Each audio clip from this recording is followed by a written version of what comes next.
மீட்பரும் இரட்சகருமாயிருக்கிற இயேசு கிறிஸ்துவின் ஈடினேற்ற என்ப நாமத்தினாலே மகிமை டிவி நேயர்களை அன்புடன் வாழ்த்துகிறேன். எழுப்புதலின் சத்தம் நிகழ்ச்சியின் வாயிலாக உங்களை சந்திப்பதிலே மிகுந்த மகிழ்ச்சி அடைகிறேன். இன்றைக்கு சிந்திக்கும்படியாக தெரிந்து கொள்ளப்பட்ட வேத பகுதி 1 தீமோத்தேயு 6ஆம் அதிகாரம் 10ஆம் வசனம். பண ஆசை எல்லா தீமைக்கும் வேறாய் இருக்கிறது.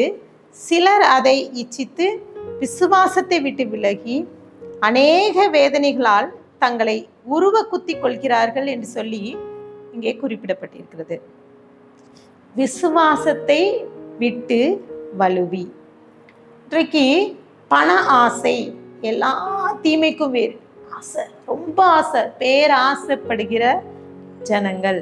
பணத்தை சம்பாதிக்கணும், எப்படியாவது சம்பாதிக்கணும், யாரையாவது அடிச்சாவது சம்பாதிக்கணும், எங்கேயாவது யாரையாவது வஞ்சித்து எடுத்து எப்படியாவது பெரிய லெவல்ல நாம் பணத்திலே நாம் செல்வத்திலே செழித்து விட வேண்டும் என்கிற கூட்டம் இன்றைக்கு பெருகி இருக்காங்க. பண ஆசை. இன்றைக்கு பணம் சம்பாதிப்பது தப்பல்ல, பணம் இயற்கையாகவே கெட்டதல்ல. இன்னும் சொல்ல வேண்டுமென்றால் இந்த பணத்தின் மீது அளவுக்கு அதிகமான அன்பு, அளவுக்கு அதிகமான ஆசை, அது தீமைக்கு வழிவகுக்கிறது. இதன் விளைவாக இந்த பண ஆசையினால அநேகர் வாழ்வை இழந்திருக்காங்க, உறவுகளை இழந்திருக்காங்க. பண ஆசையினால சிலர் தன்னுடைய சுயத்தை, மரியாதையை இழந்திருக்காங்க, வாழ்க்கையை, வாழ்வாதாரத்தை இழந்து விட்டார்கள். இங்கே சிலர் பார்த்தீங்கன்னா நேர்மையற்ற வழியில மற்றவர்களை பகைத்து, மற்றவர்களை வஞ்சித்து சம்பாதிக்கிற ஜனங்கள் உண்டு. இப்படிப்பட்ட காரியங்களை கர்த்தர் எச்சரிக்கிறார். எல்லா தீமைக்கு பணம் வேறா இருக்குது என்று சொல்லி வேதம் சொல்கிறது. 2 தீமோத்தேயு 3:2 கடைசி காலத்திலே அநேகர் பணப்பிரியராயும் மாறிவிடுவார்கள் என்று வேதம் எச்சரிக்கிறது. கடைசி காலத்துல எல்லாரும் பணப்பிரியரா மாறிடுவாங்களாம். இன்றைக்கு இந்த வார்த்தையை கேட்டுக்கொண்டிருக்கிற நம்மள எத்தனை பேர் பணத்துக்கு மேல ஆசைப்படுறோம்?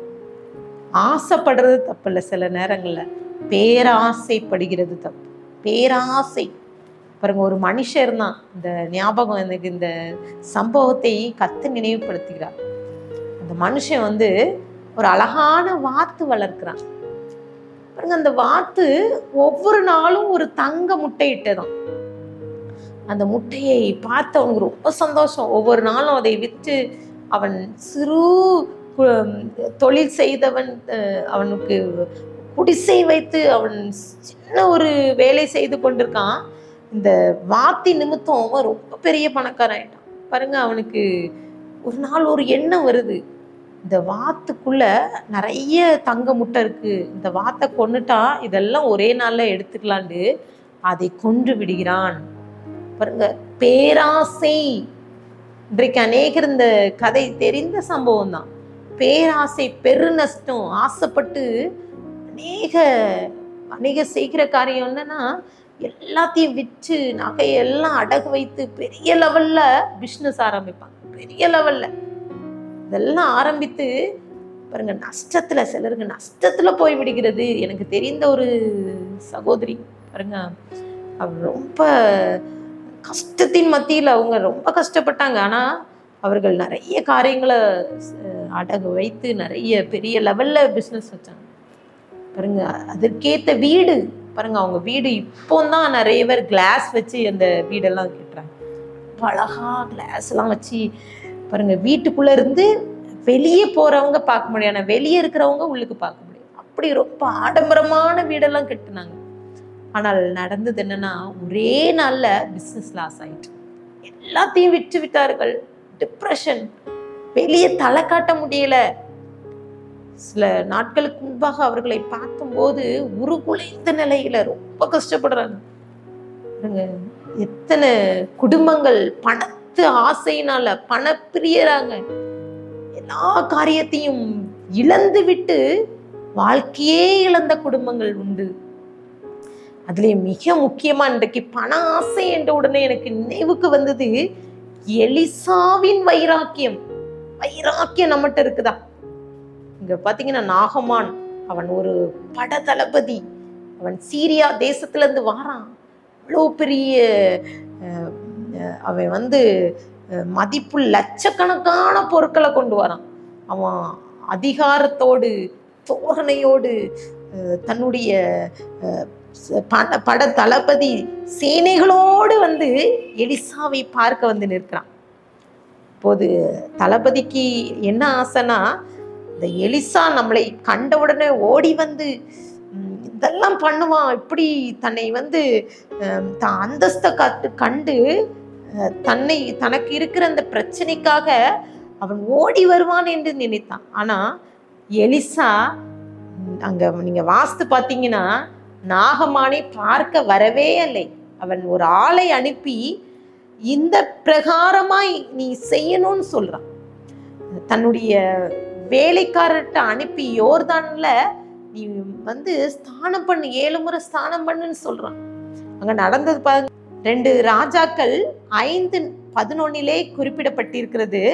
அதற்கு நாகமான் கடும் கோபம் கொண்டு புறப்பட்டு போய் அவன் வெளியே வந்து நின்று தன் தேவனாகிய கர்த்தருடைய நாமத்தை தொழுது தன் கையினால் அந்த இடத்தை தடுவி இவ்விதமாய் குஷ்டரோகத்தை நீக்கிவிடுவான் என்று எனக்குள்ளே நினைத்திருந்தேன் என்று சொல்றான்.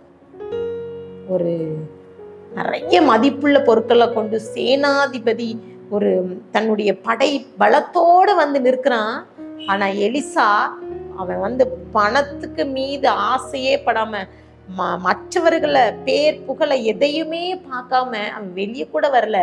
ஆனா நாகமான் நினைச்சிருந்தான், என்னப்பா அதற்கு அவன் வந்து என்ன கோபப்படுறான்னா, இந்த எலிசா அந்த தீர்க்கதரிசி வந்து என்னுடைய குஷ்டரோகம் இருக்கிற இடத்துல தொட்டு அவன் தடவி அந்த ரோகத்தை தீர்த்துருவான் என்று நான் நினைத்தேன். ஆனால் அந்த எலிசா செய்யவில்லை என்று கடும் கோபம் கொள்கிறான். என்னுடைய ராஜ்யத்தின் கீழே எவ்வளவோ நதி இருக்கு, நான் அங்க போய் ஸ்நானம் பண்ணலாமே, எதற்கு இந்த எலிசா இப்படி சொன்னார்னு புலம்புறான். ஆனா அவன் கூட வந்திருக்கிற தன்னுடைய சேனாதிபதி கூட வந்திருக்கிற மனுஷங்க அவனை பார்த்து சொல்றாங்க, அந்த எலிசா என்ன சொல்றான், வேற என்ன சொல்றாரு, ஸ்நானம் பண்ணதானே சொல்றாரு, நீ அதை செய்யுன்றான். அவன் செய்யும் போது தேவ மகிமையை கண்டு கொண்டான். பண ஆசை இல்லாத ஒரு மனிதனாய் ஒரு ஊழியனாய் இருக்கிறான். இன்றைக்கு அநேக ஊழியத்தின் பாதையில பண ஆசை எல்லா தீமையிலும் வேறா இருக்கிறது. ஆனா எலிசா ஒரு பணம் கூட அதற்காக எந்த ஒரு உதவியும் அவன் பெறல. 2 ராஜாக்கள் 5ஆம் அதிகாரம் 15-16 பாத்தீங்கன்னா, அப்பொழுது அவன் தன் கூட்டத்தார் எல்லாரும் தேவனுடைய மனுஷனிடத்திற்கு திரும்பி வந்து அவனுக்கு முன்பாக நின்று, இதோ இஸ்ரவேலில் இருக்கிற தேவனை தவிர பூமி எங்கும் வேறே தேவன் இல்லை என்பதை அறிந்தேன். இப்பொழுது உமது அடியேன் கையில் ஒரு காணிக்கையை வாங்கிக் கொள்ள வேண்டும் என்றான். அதற்கு அவன், நான் வாங்குகிறதில்லை என்று கர்த்தருக்கு முன்பாக அவனுடைய ஜீவனை கொண்டு சொல்கிறேன் என்றான். பாத்துங்க, வாங்கணும், நான் வந்து ஜீவனுள்ள தேவனை கண்டுகிட்டேன், எப்படியாவது இந்த காணிக்கையை வாங்கிக்கொள் என்று சொல்லி இந்த நாகமான் எலிசாவை கெஞ்சி கேட்கிறான். ஆனா எலிசா, நான் ஆண்டவருடைய ஜீவனை கொண்டு நான் வாங்குறது இல்லைன்னு சொல்றான். அவனுடைய தீர்மானம் என்ன, தேவன் அனுமதிக்காமல் எந்த பொருளையும் வாங்குறது இல்லை. அப்போ அவன் என்ன செய்யறானா, வாங்க வேண்டும் என்று அவனை வருத்தினாலும் அவனை தட்டி தள்ளிட்டான், வேண்டாம் அப்படின்னு சொல்லிட்டு. ஆனால் அங்கே நடந்த சம்பவம் என்னன்னா, எல்லாத்துக்கும் தெரியும், கேயாசி, இந்த எலிசாவின் வேலைக்காரன் கேயாசி என்ன செய்யறானா, பணத்தாசை பிடித்து அந்த நாகமானுடைய ரதத்துக்கு பின்னாடி ஓடி செல்றான். எப்படியாவது இந்த பண ஆசையில ஓடி எப்படியாவது வாங்கி விடலாம். ஆனால் கர்த்தர் அங்க எலிசாவோடு பேசுகிறார். அந்த நாகமான் குஷ்டரோகம் உன்னை தொடரும் என்று சபிக்கிறான். பண ஆசை, எப்படியாவது சம்பாதிக்கணும், எப்படியாவது முன்னேறிடணும், எப்படியாவது யார அடிச்சு யார பகைச்சாது வஞ்சித்தாது எடுத்துக்கொள்ளணும்னு ஒரு ஆசை வந்துட்டு. எபேசியர் 5:5 விபச்சாரக்காரனாவது அசுத்தனாவது விக்கிரக ஆராதனைக்காரனாகிய பொருளாசைக்காரனாவது தேவனுடைய ராஜ்யமாகிய கிறிஸ்துவின் ராஜ்யத்திலே சுதந்திரம் அடைவதில்லை என்று அறிந்திருக்கிறீர்களே என்று சொல்லி அங்க குறிப்பிடப்பட்டிருக்கிறது. பொருளாசைக்காரன் தேவனுடைய ராஜ்யத்திலே சுதந்திரமாய் இருப்பதில்லை. பொருளாசை, இங்கே பார்த்தீங்கன்னா பொருள் ஆசை என்ற உடனே நினைக்கு வருது சிலரும் ஆடம்பர வாழ்க்கைக்காக இஎம்ஐ வாங்க பண்ணி கடனுக்கு மேல கடன் வாங்கி இஎம்ஐல வட்டி தவணை. அவங்க என்னன்னா அந்த மாசம் சம்பளம் வந்த உடனே அந்த பணம் எங்க போதும் இஎம்ஐன்னு போயிடும். ஒரு சகோதரி சொல்லிக்கணும், நான் கார் வாங்கியிருக்கேன், நான் கவர்மெண்ட் ஜாப்ல இருக்கேன், எல்லாரும் பார்த்து சொல்லுவாங்க சூப்பரா நல்லா இருக்காங்களே, நல்லா இருக்காங்க, சூப்பரா இருக்காங்க, அவங்களுக்கு என்ன குறைச்சல்னு சொல்லுவாங்க. என் மாசம் சம்பளம் ஃபுல்லா இஎம்ஐக்கு தான் போயிட்டு இருக்கு. ஏன்? வீடு கட்டணும், கார் வாங்கணும், அதுக்கு மேல பொருள் பணத்துக்கு மேல பணம் செலவு கொடுப்பதற்கு யாரும் இல்லை. அப்போ தகுதிக்கு மிஞ்சின ஆடம்பர வாழ்க்கை. இந்த கார்னா ஒரு சின்ன கார் இல்ல, பெரிய கார். உண்மையிலே ஆச்சரியமா இருந்தது. சில நேரங்கள்ல பண ஆசையினால நாம் நம் வாழ்க்கையை இழந்து விடுகிறோம். இன்றைக்கு மிக மிஞ்சின செலவு, ஆடம்பர செலவு. சிலர் வீடு கடனை வாங்கி வீடை கட்டி ஆடம்பரத்துல அதை வட்டி செலுத்த முடியாம எத்தனை பேர் வீட்டை விற்று விட்டு சென்றிருக்காங்க, கண்கூடாக பார்க்கிறோம். பாருங்க, கடனை செலுத்த முடியாதபடிக்கு எத்தனை பேர் தள்ளாடுகிறார்கள். எபிரேயர் 13:9 நீங்க வாசித்து பார்த்தீங்கன்னா, நீங்கள் பண ஆசை இல்லாதவர்களாய் நடந்து உங்களுக்கு இருக்கிறவைகள் போதுமென்று எண்ணுங்கள், நான் உன்னை விட்டு விலகுவதும் இல்லை, உன்னை கைவிடுவதும் இல்லை கர்த்தர் சொல்றார். பிரியமானவர்களே, இருக்கிறது போதும்ன்றங்க. ஆண்டவர் உங்களை விட்டு விலகுவதில்லை, உங்களுக்கு தேவையான ஆசீர்வாதத்தை தருவார். நீங்க பாத்தீங்கன்னா அனனியா சப்பிராள், நீங்க பாத்தீங்கன்னா அவங்க கொஞ்சோல ஒரு நிலம் வச்சிருந்தாங்க. அந்த நிலத்தை அவங்களுக்கு என்ன ஆசைனா, எப்படியாவது இந்த நிலத்தை விற்று அதை அப்போஸ்தலர்களுடைய கரத்துல கொடுக்கணும். ஆனா பாத்தீங்கன்னா அந்த விற்ற உடனே பணத்தை வாங்கினவர்களே மனம் மாறிவிட்டது. அந்த விற்றதிலே ஒரு பகுதியை மட்டும் கொடுத்துட்டாங்க, மீதி எல்லாம் அவர்களுக்கு வைத்து விட்டார்கள். இப்போது பேதுரு சொல்றான், அந்த பண ஆசையில அந்த அனனியா சப்பிராள் செய்ததை பார்த்து, சாத்தான் உனது இருதயத்தை ஆள ஏன் அனுமதித்தாய் என்று கேட்கிறான். இன்றைக்கு இதே வார்த்தையை, இந்த வார்த்தை கேட்டுக்கிற உங்ககிட்ட நான் ஆண்டவர் சொல்கின்ற, என் மூலமாக கர்த்தர் சொல்கின்ற காரியம் என்னன்னா, சாத்தான் உங்க இருதயத்தை ஆள்றதுக்கு ஏன் அனுமதிக்கிறீங்க? ஏன் அனுமதிக்கிறீங்க? பாருங்க, அவங்க வஞ்சித்து எடுத்து விட்டார்கள். ஒன்றுமில்லாத காரியம். இந்த பணத்தை அழகா கொடுத்துருக்கலாம், இல்லைன்னா அவர்கள் விற்று இருக்கிறதுக்கு முன்னதாக அது அவங்க நிலமா தான் இருந்து அவர்கள் பொருளாக எடுத்திருக்கலாம். ஆனால் வஞ்சித்தார்கள், அன்றைக்கே மடிந்து விட்டார்கள். அந்த இடத்துல பாருங்க, அனனியாவும் சப்பிராலும் அவர்கள் இறந்து போகிறார்கள். எவ்வளோ பெரிய காரியம். இந்த நம்ம சில நேரங்கள வஞ்சிக்கப்பட்டு விடுகிறோம். சிலர் பார்த்தீங்கன்னா கடன் திருப்ப செலுத்த முடியாத காரியம், கடன் வாங்கிடுவாங்க. கடன் வாங்குறது ஈஸி இல்லை. பார்த்தீங்கன்னா சிலர்கிட்ட போய் கேட்பாங்க, கடன் வாங்கிடுவாங்க. பிறகு அநேகர் பார்த்தீங்கன்னா திருப்பி கொடுப்பதில்லை. வசனம் சொல்லுது, நீதிமொழிகள் 37:21 துன்மார்க்கன் கடன் வாங்கி செலுத்தாமல் போகிறானா. துன்மார்க்கன் கடன் வாங்கி அவன் செலுத்தல. அவன் சிலர் பார்த்தீங்கன்னா கடனை வாங்கிடுவாங்க, பணம் இருக்கும், அதை கொடுக்கறதுக்கு, பணத்தை திருப்பி கொடுக்கறதுக்கு அவங்களுக்கு வசதி இருந்தும் கொடுப்பதில்லை. நீதிமொழிகள் 22:7 ஐஸ்வரிவான் தரித்திரவானை ஆளுகிறான், கடன் வாங்குகிறவன் கடன் கொடுத்தவனுக்கு அடிமைன்னு சொல்லி. இப்போ கடன் வாங்குறது தகுதிக்கு மிஞ்சின கடன்.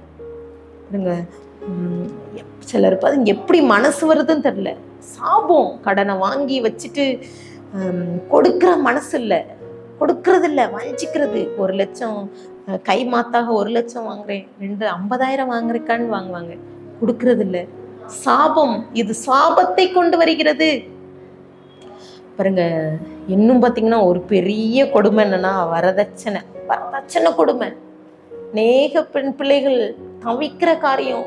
ஒரு சகோதரி பேசி கொண்டாங்க, எனக்கு எனக்கு பெண் பிள்ளைகள், நான் அந்த பிள்ளைகளை கரை சேர்க்க போறேனோ, கடன் பிரச்சனை பாருங்க, இந்த பிள்ளைக்கு திருமணத்துக்கு நகை சேர்க்கணும், ஒண்ணுமே இல்லை.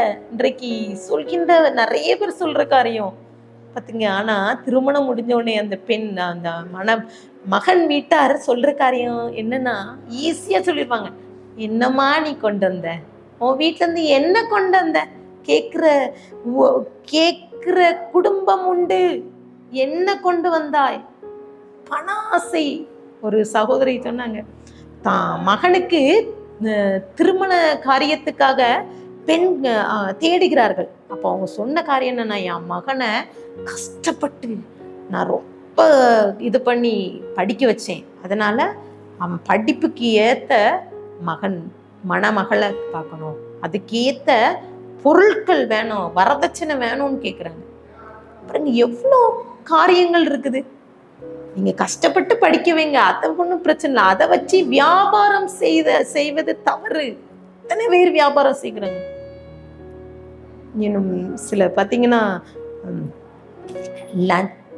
லட்சமா அவர்கள் பணத்தை எடுத்து அதை லஞ்சம் கொடுத்து வேலை வாங்க, எப்படியாவது வேலை வாங்கணும், லட்சமா கொடுத்து லஞ்சம் இன்னைக்கு பெருகி இருக்குது.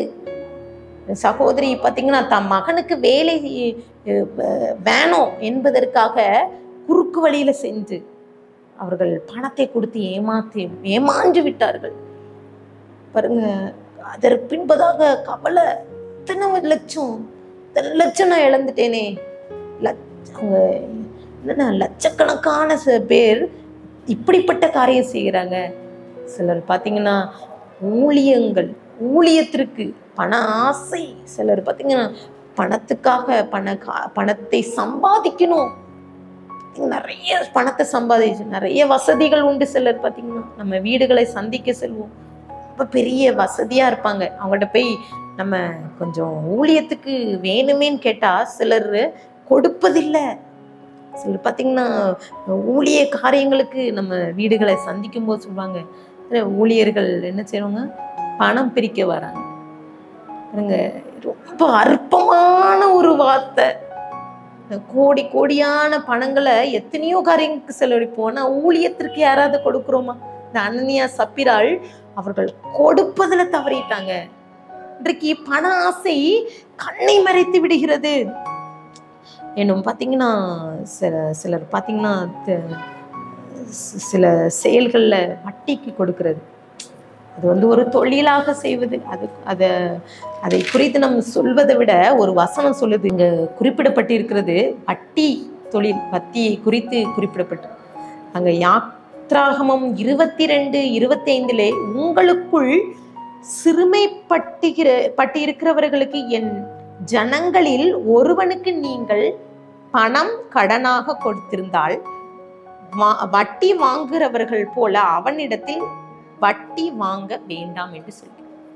உங்களுக்குள் சிறுமைப்பட்டிருக்கிறவங்களுக்கு நீங்க பணம் கொடுத்திருந்தா மற்றவர்களை போல வட்டி அவங்களுக்கு வாங்க வேண்டாம், வேதம் சொல்லுது. பாருங்க எத்தனை பேர் வஞ்சிக்கிறாங்க, வட்டிக்கு மேல வட்டி செலுத்தி மற்றவர்களை, கஷ்டப்பட்டவர்களை அவர்கள் வாழ்வாதாரத்தை இழக்கும்படியாக செய்யறாங்க.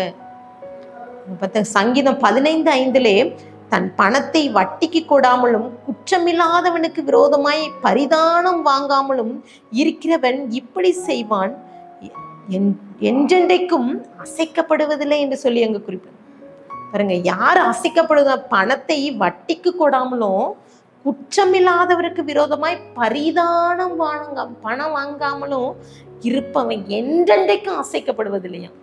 நம்ம எதுனாலும் எந்த காரியம் செய்தாலும் சம்பளத்துக்கு மேல கிம்பளம். பாருங்க சிலர் பார்த்தீங்கன்னா வேலை செய்வாங்க, அதுல ஏதாவது கூலி கூட கிடைக்குதா என்ன, ரொம்ப கஷ்டப்பட்டவர்களா வஞ்சிப்பாங்க.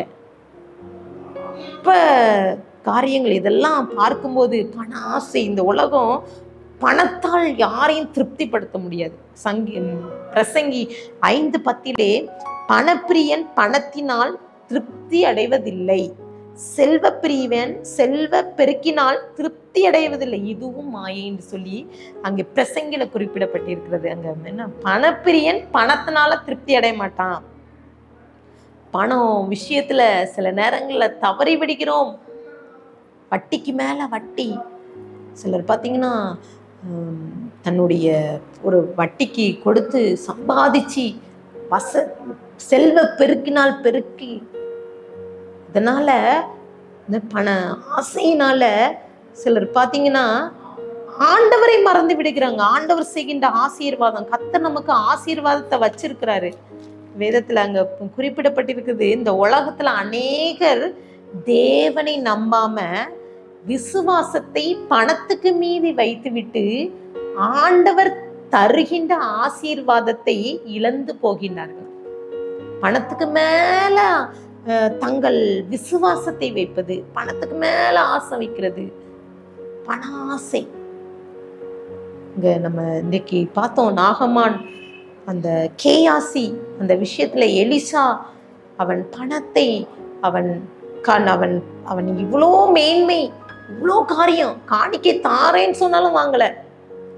காரணம் என்னன்னா, அவன் அவன் இருதயத்துக்குள்ள அவன் தேவனை மட்டும் நம்பினான், தேவனை மட்டும், ஆண்டவரை மட்டும் விசுவாசித்தான். கர்த்தர் தருகிறது போதும், ஆண்டவர் தருகிறதை திருப்தியாக ஏற்றுக்கொண்ட ஒரு மனுஷனாக எலிசா இருந்தான். பாருங்க, அங்கே பார்த்தீங்கன்னா எல்லா சூழ்நிலையிலும் நம்ம திருப்தியா இருப்பதில்லை. எல்லா சூழ்நிலையிலும் நம்ம சில நேரங்களில் கவலைப்பட்டு விடுகிறோம். ஆசீர்வாதத்தை இழப்பதற்கு காரணம் பண ஆசை, பணப்பிரியம். இன்றைக்கு இந்த வார்த்தையை கேட்டுக்கொண்டிருக்கிற நீங்களும் கூட ஒருவேளை பண ஆசைப்பட்டிருக்கலாம். சப்பா, உங்களுக்கு இருக்கிற கொஞ்சம் ஆசீர்வாதம், கர்த்தர் கொஞ்சம் ஆசீர்வாதத்தை வச்சிருப்பாங்க, ஒரு நல்ல ஒரு வயல் நிலத்தை தந்திருப்பாங்க, நல்ல ஒரு வீட்டை கர்த்தர் கொடுத்திருப்பாங்க. ஸோ இருக்கிற இடத்துல ஒரு திருப்தியான வாழ்க்கை வாழ்கிறோமா? நம்ம என்ன செய்யறோம்? இந்த வீட்டை இடித்து பெரிய லெவல்ல வீடு கட்டணும். சில நேரங்கள்ல அப்புறம் கடனை வாங்கியாவது நல்ல ஒரு வேலையில சென்று விடணும், பெரிய பிஸ்னஸ் ஆரம்பிக்கணும், பெரிய லெவல்ல நம்ம போகணும். தவறில்லை. ஆனால் பண ஆசைப்படுது, பணத்தை சம்பாதிக்கணும் என்ற நோக்கத்தோடு வாழ்வது தவறு. அதை கர்த்தர் இன்றைக்கு நமக்கு அதை வெளிப்படுத்துகிறார். இன்னைக்கு அனனியா சப்பிராலாக இருக்கட்டும், இந்த எலிசா கேயாசி இந்த காரியங்களாக இருக்கட்டும், பண ஆசை எல்லாத்தையுமே வேற இருக்குது. எனக்கு தெரிந்த ஒரு சகோதரன் பார்த்தீங்கன்னா, அவர் ரொம்ப பாருங்க, ரொம்ப பணக்காரதான். அவருக்கு பணம் அவ்வளவு வசதிகள் இருந்தும் அவர்கள் சில ஊழியத்திற்கு கொடுக்க மனதில்லை. பாருங்க, அவங்க சொன்ன காரியம் என்னன்னா, இந்த பணத்தை இந்த ஊழியத்திற்கு கொடுப்பதனால என்ன நடக்க போகுது, இந்த சிறு பிள்ளைகளுக்கு கொடுக்கறதுனால என்ன லாபம் கிடைக்க போது, அவர்கள் எல்லாரும் சந்தோஷமாக இருக்கிறாங்க, எல்லாரும் திருப்தியாக இருக்கிறார்கள்னு சொன்னாங்க. பார்த்தீங்கன்னா, ஆனால் ஒண்ணுமே இல்லை, தரித்திரம், ஒண்ணுமே இல்லாத மனுஷன் என்ன செய்யறான்? கொடுக்கிறார்கள், ஊழியத்திற்காக கொடுக்கிறார்கள். நிறைய காரியங்களை நாம் சொல்லிக்கொண்டே போகலாம். கர்த்தர் நம்மை ஆசீர்வதிக்க நினைக்கிறார், நன்மையானது செய்ய நினைக்கிறார். சில நேரங்களில் அதை நம்ம ஆண்டவருக்காக, ஆண்டவருடைய நாமத்தை தூஷிக்கும்படியாக செய்து விடுகிறோம். பண ஆசையில நாம் மதிமயங்கி விடுகிறோம். சில காரியங்களெல்லாம் நம்ம சொல்லி கொள்ளவே முடியாது. அந்த அளவுக்கு சிலருடைய செயல்பாடுகள் இருக்குது. சிலர் பார்த்தீங்கன்னா, தேவ மகிமைக்காக, தேவனை மகிமைப்படுத்துவதற்கு நாம் மறந்து விடுகிறோம். பாருங்க, நம் சம்பாதித்ததுல நம்மளுடைய கர்த்தர் கொடுத்த ஆசீர்வாதத்துல ஒரு பங்கை நம்ம கொடுக்கிறோமா? ஒவ்வொரு மாதமும் கர்த்தருக்காக நாம் பொருத்தனையோடு ஆண்டவருக்காக நம்ம கொடுக்கிறவர்கள் எத்தனை பேர் கொடுக்கிறோம்? கொடுக்க தவறி விடுகிறோம். உலக ஆசீர்வாதமாக இருக்கட்டும், உலக நன்மையாக இருக்கட்டும், எல்லா காரியத்திலும் நாம் ரொம்ப தவறி விடுகிறோம். அங்க பாத்தீங்கன்னா, தாவீது அவனுடைய வாழ்க்கையிலையும் கூட அவன் கரவலாட்டுக்கு பின்பதாக செல்கிறான். அவன் பெரிய பணம், ஆண்டவருக்காக அவன் ஐஸ்வர்யவானா இருக்கான், எவ்வளோ காரியங்களை சேர்க்கிறான். தனக்கு அவன் சொல்ற காரியம் தனக்குன்னு ஒரு கேதுரு மரத்தால் ஆன ஒரு வீட்டை கட்டுவதை விட என் தேவனுடைய நாமத்தை மகிமைப்படுத்த ஒரு ஆலயத்தை கட்டணும்னு அவனுக்குள்ள ஒரு ஆசை வருது. இவ்வளோ ஆசை, ஐஸ்வர்யம் இருக்கு, இவ்வளோ கனம் இருக்குது, இவ்வளோ இருக்குது, நான் இவ்வளோ பெரிய கோட்டையை கட்டணும், இப்படி சம்பாதிக்கணும், நிலத்துக்கு மேலே நிலம் வாங்கணும், இவ்வளோ ஆசீர்வாதம் வாங்கணும், பண்ணணும், என் பிள்ளைகளுக்கு அதை செய்யணும்னு இல்லாதபடிக்கு தேவ சமூகத்திலே ஒரு ஆலயத்தை கட்ட வேண்டும்னு ஆசைப்பட்ட தாவீது. இன்றைக்கு எத்தனை பேர் நம்ம ஆசைப்படுறோம்? தேவ மகிமைக்குண்டு கொடுக்கிறதுக்கு நம்ம எவ்வளோ வேணும் முன் வரணும். ஒரு பெர்க்மான்ஸ் ஐயா ஒரு பாடல் தான், பொருட்கள் மேலே கண்ணு போச்சுன்னா அங்கே போர் செய்யும் உன் அபிஷேகம். பொருட்கள் மேலே கண்ணு போச்சுன்னா நம்ம அபிஷேகம் போர் செய்யும். காத்துக்கொள், பெற்றுக்கொள்கிற அபிஷேகத்தை காத்துக்கொள்ளணும். நம்ம வாழ்க்கையில் நம்ம எவ்வளோ வேணும் காத்துக்கொள்ளணும். எங்கே சென்றாலும் நம்ம எங்கேயாவது போவோம் பார்த்திங்கன்னா, நம்மளுடைய எண்ணங்கள் பார்த்திங்கன்னா நம்மள பொருட்கள் மேலே, அந்த பொருள் வாங்கணும், அதை செய்யணும், இதை வாங்கணும், சம்பாதிக்கணும். இந்த உலகத்தில் என்ன சொல்லுகிற, இந்த உலகம் என்ன சொல்கிறது என்றால், பணம்தான் உலகம் என்று கற்றுத்தருகிறது. பணம் இல்லைன்னா வாழ முடியாது என்று சொல்லி இந்த உலகம் கற்றுத்தருகிறது. ஆனால் கர்த்தர் என்ன செய்கிறார்? பண ஆசைதான் இந்த உலகத்தில் எல்லாத்துக்கும் வேறா இருக்குதுன்னு சொல்லி கர்த்தர் நமக்கு கற்றுத்தருகிறார். இன்றைக்கு ஒரு எலிசாவை போல நம்ம மாற முடியுமா? ஒரு செய்கின்ற ஊழியக்காரர்களாக இருந்தா, இந்த வார்த்தையை கேட்டுக்கொண்டிருந்தா, கர்த்தருக்காக ஊழியம் செய்யுங்க, பணத்துக்காக ஊழியம் செய்ய வேண்டாம்.